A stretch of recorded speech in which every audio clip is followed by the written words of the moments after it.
Local 4 News begins right now with a breaking news alert.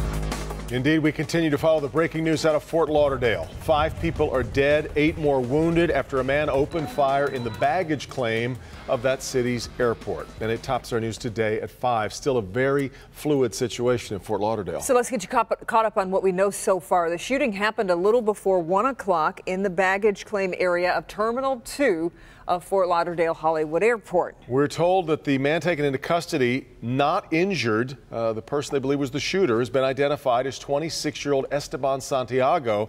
Right now, the airport is completely closed, so no flights in or out as police make sure there's no additional threat. So let's get to our Rod Maloney live in the Satellite Center. And Rod, what more can you tell us?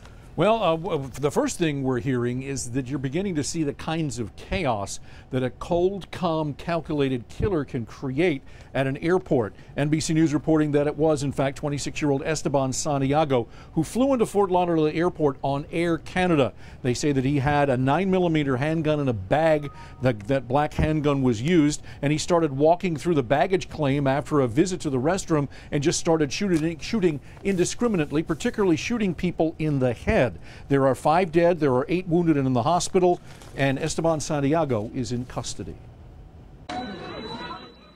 People with cell phones captured the chaos. Airline passengers in the baggage claim area not knowing what to do. Others locked out of the airport building, standing around on the tarmac. Rescue workers tending to the wounded.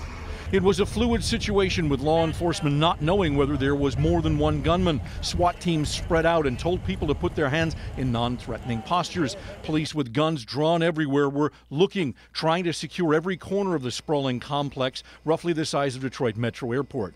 There were disconcerting pictures of people walking along railroad tracks with their hands up. Grosse Pointe resident Jason Burkle was 1 floor above the shooting when it happened, and he spoke with Local 4 on the phone about the chaos.